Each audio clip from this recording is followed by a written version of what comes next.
안녕하십니까. 더불어민주당 검찰독재 정치탄압대책위원회 위원장 장경태 최고위원입니다. 또다시 검찰이 나쁜 버릇이 나왔습니다.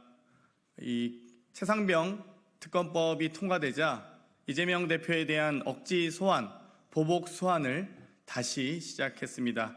이와 관련된 기자회견을 하기 위해서 이 자리에 섰습니다. 먼저 참석하신 분들 소개해 올리도록 하겠습니다. 법사위 간사 맡고 계신 김승원 의원님 참석하셨습니다. 박균택 의원님 참석하셨습니다. 검덕희 부위원장, 김지호 부위원장님 참석하셨습니다. 그럼 기자회견에 앞서 박균택 의원님으로부터 이 기자회견과 이 사건에 대한 기본적인 사실관계를 좀 안내 말씀드리도록 하겠습니다. 박균택 의원입니다. 수원지검이 이재명 대표님, 전 대표님 부부를 소환하겠다고 출석 요구서를 보내왔습니다. 경찰이 무혐의 종결했던 사건, 검찰이 또 탈탈 터는 수사를 계속 해오다가 잠시 멈칫했다고 생각을 했는데 또 뭔가 정권과 검찰의 위기가 닥쳐서 그런지 그 시기에 즈음해서 이런 또 조사를 추진하겠다고 다시 연락을 해왔습니다. 그와 관련된 저희들의 입장을 밝히기 위해서 검찰 독재 정치탄압대책위원회 명의로 기자회견문을 준비했습니다. 시작하겠습니다. 정권의 위기 때마다 이재명 전 대표를 제물을 삼는 윤석열 대통령과 정치검찰, 정권 수호를 위한 방탄 수사를 즉각 중단하십시오. 지난 4일 수원지검이 이재명 전 대표에게 출석 요구서를 보냈습니다. 배우자까지 부부 모두를 소환한다고 합니다. 경찰에서 수사 종결했던 경기지사 시절 법인카드 및 관용차 사용 등을 다시 문제 삼은 것입니다. 검찰이 이재명 전 대표에게 출석 요구서를 보낸 것은 민주당이 국회 본회의에서 순직해병 특검법을 통과시키던 그날, 그리고 비검사들에 대한 탄핵소추안을 제출한 직후의 일입니다.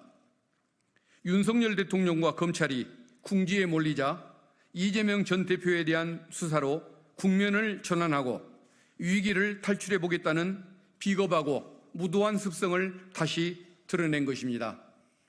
어쩌면 그렇게 달라지는 것이 하나도 없습니까? 윤석열 대통령과 검찰은 총선에서 드러난 준엄한 민심은 아랑곳하지 않은 채 이재명 전 대표를 희생제물로 삼아 정권의 무능함과 비위를 감추는 데 여념이 없습니다. 대장동으로도 성남FC로도 백현동과 쌍방울로도 실패하자 돌려막기 하듯 다시 다른 건을 들춰내 이 전 대표를 망신주고 음해하여 기어이 범죄자의 낙인을 찍고 싶은 모양입니다.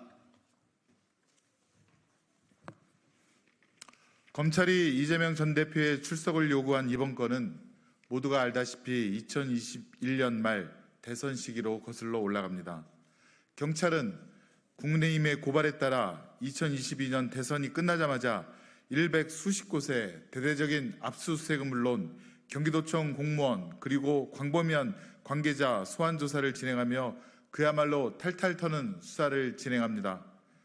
그러한 전방위적 사냥식 수사에도 불구하고 경찰의 최종 결론은 이재명 불송치였습니다. 그러자 2023년 10월 이번에는 국민권익위원회가 나섭니다. 김건희 여사 명품백 불법 수수 사건에 대해서는 제대로 된 조사도 없이 사건을 종결 처리했던 국민권익위원회는 이 사건에 대해서는 신속히 대검에 수사를 의뢰합니다. 이에 검찰은 기다렸다는 듯이 다시 한번 같은 사건에 대해 압수수색을 진행하고 관계자들을 압박 조사합니다. 그러더니 2024년 7월 그것도 순직해병 특검법이 처리되고 비검사 탄핵이 거론되고 있는 이 시점에 갑자기 이재명 전 대표와 배우자를 소환하겠다고 한 것입니다. 김건희 여사는 3년째 소환도 못하면서 이 전 대표 부부를 소환한다고 합니다. 이번 출석 요구는 정권에 대한 국민의 분노와 검찰 리스크를 동시에 덮기 위한 국면 전환 쇼로 볼 수밖에 없습니다. 국민 대다수가 찬성하는 순직해병 특검법을 정부와 여당이 강하게 반대하며 민심이 극도로 악화되고 있고, 그 결과 윤석열 대통령에 대한 탄핵 청원은 120만 명을 훌쩍 넘어섰습니다. 검찰은 정권의 입맛에 맞춘 선택적 수사를 일삼고 있고, 원하는 결과를 얻기 위해 사건 조작까지 하고 있다는 의혹을 받고 있습니다. 경기도 법인카드 사용 문제에 대해서는 집착적인 수사를 벌이면서 윤석열 대통령을 비롯한 한동훈, 원희룡 등 여당 측 인사들의 특활비, 업추비, 부정사용 의혹은 애써 외면하고 있습니다. 현실이 이러한데 검찰 수장 입에서 법 앞에 예외도 성역도 없다는 말이 나올 수 있습니까?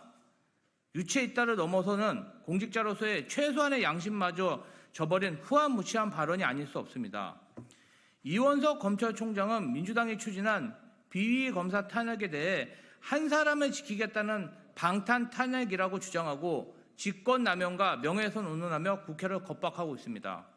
정권 위기 때마다 구원투수를 자처하며 야당 대표를 탈탈 터는 행태야말로 대통령 한 사람을 지키고 비위 검사를 지켜내겠다는 전형적인 방탄수사이자 직권남용 아닙니까? 검찰의 무리하고 무도한 수사가 명예훼손을 가져왔고, 그 피해자는 이재명 전 대표와 민주당 지지자들 아닙니까? 국민의 녹을 받는 공직자가 국민의 대의기관을 겁박하는 것이 민주국가에서 가능한 일인지 묻고 싶습니다. 검찰은 정녕 국민이 무섭지 않은 것입니까? 검찰에 엄중히 경고합니다. 언제까지 인디언 기우제 같은 수사를 계속할 것입니까? 돌려막기식으로 수사를 반복한다고 해서 없던 죄가 생겨나지 않습니다. 이제 그만 이재명 대표에 대한 집착을 버리십시오.